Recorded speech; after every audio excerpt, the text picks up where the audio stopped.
I jumped into New York City like a paddle at Ocean Beach. I pulled all-nighters working and all-nighters partying with my classmates. For a while, it was really fun, the fatigue, the grit, but after a few months of replacing sleep and meditation and surfing with massive amounts of coffee, the New Yorker, and way too many pizza slices, I started feeling sort of depressed.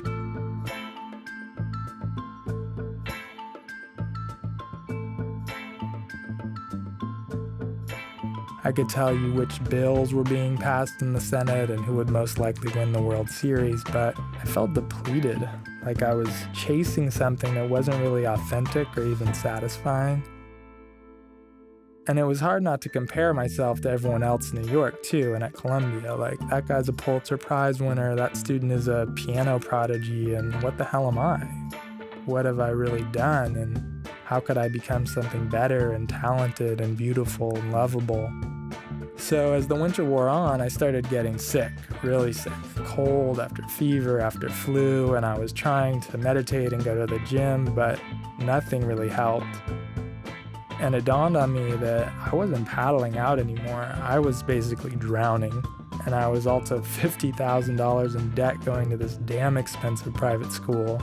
Basically, I'd gone from separating myself from the world with jungle surf trips and Zen monasteries to leaping headlong into the world with no safety net or support. And second semester, I decided I would try to do a little surfing, maybe sacrifice a deadline or two for some fun. I hopped onto the subway to the Rockaways in Queens, a place where I'd heard you could actually surf in the middle of New York City. It took me about 3 hours to take the subway to the Rockaways, but after a lot of strange looks from New Yorkers, I found the beach. So I put on my gloves and booties and jumped in, and when I caught my first wave in 6 months, I had that instant release, like, yes, this is what I needed.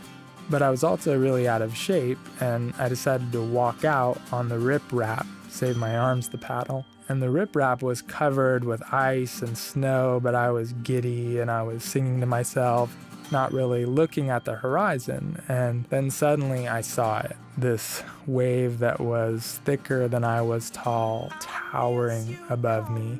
And I was surrounded by nothing but sharp rocks. I remember thinking, this is it. I'm a goner. So I dove into the wave, but it smacked me back and somehow wrapped around me enough that I got beaten into the rocks. And I made it up for air, but then there was another wave coming, and this one actually pushed me down under the riprap jetty, and I was stuck just waiting for the pressure to subside. And I was feeling myself down there lose consciousness. But then just as quickly as it came, the pressure vanished, and suddenly I was up and I was out. And my board was shattered and gone, my wetsuit torn, but I was alive. And I remember seeing the snow and light almost like a newborn. The snow was coming down in sheets into this dark sea, and I swam to the beach and laid in the fresh powder. Maybe I wasn't quite all there after the brush with death, but I saw all this stuff. Careers, surfboards, girlfriends, writing, all my identities as if from a distance. It seemed unreal, almost like a bad sitcom, and I just wasn't ready to pick it all up. And all I wanted to do in that moment was watch the snow fall. Just see it, breathe it.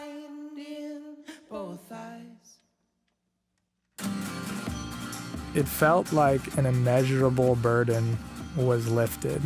It was the burden of trying to be someone else.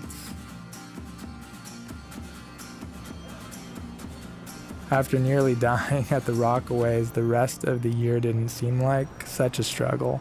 Something shifted. Then I flew home to the West, to California.